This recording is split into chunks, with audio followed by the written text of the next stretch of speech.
Infection control society آپ کی صحت کے بارے میں آپ کی آگاہی کے لیے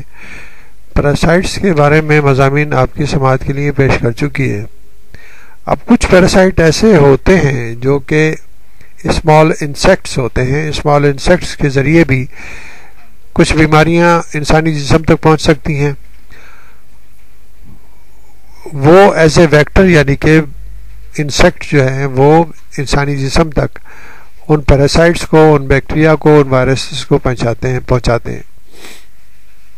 مگر کچھ بیماریاں اس وجہ سے بھی پیدا ہوتی ہیں کہ وہ جو ویکٹر ہیں یا آرتھوپوڈ ہیں یا وہ اسمال انسیکٹس ہیں وہ اپنے انڈے یعنی کہ ایگز جو ہے وہ زخموں پر چھوڑ جاتے ہیں، اور زخموں پر چھوڑنے کی وجہ سے وہاں پر جب ایگ میں سے لاروے نکلتے ہیں، وہ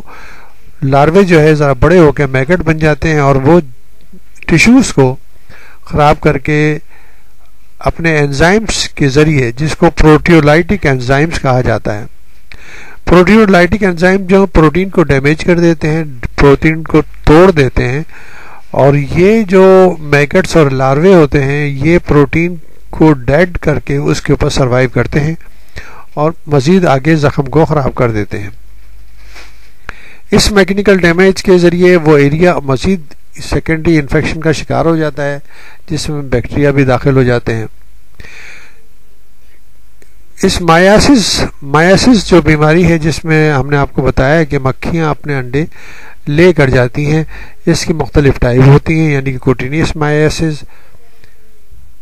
جو کہ ہے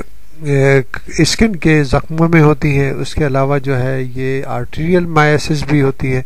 اگر وہ خون کی نالی میں داخل ہو جائیں، اور انٹسٹائنل اور یورینری مایاسس بھی ہو سکتی ہے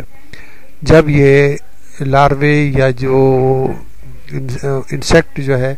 وہ اپنے لاروے وہاں پر یعنی کہ ایگز جو ہے نا وہاں پر جو زخمے میں ہیں موجود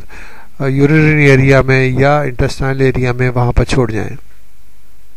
ان کے لیے تو سرجیکل ریموول ہی ایک طریقہ کار ہے جس کے ذریعے یہ ریموو کیے جا سکتے ہیں۔ اس کے علاوہ یہ ہے کہ ہائیجینک کنڈیشن کو امپروو کر کے ان مسائل سے بچا جا سکتا ہے، خاص طور پر یہ زخم اور جس کے اندر جو کیڑے وغیرہ اور یہ میگٹس وغیرہ دیکھے جاتے ہیں وہ سلم ایریاز میں دیکھے جاتے ہیں جہاں اوپن وونڈ ہوتے ہیں بچوں میں یا بڑوں میں، اور یہ چیزیں جو ہے ان ہائیجینک کنڈیشن کو شو کرتی ہیں۔ ہائیجین کنڈیشن کو امپروو کر کے ان بیماریوں سے بچا جا سکتا ہے۔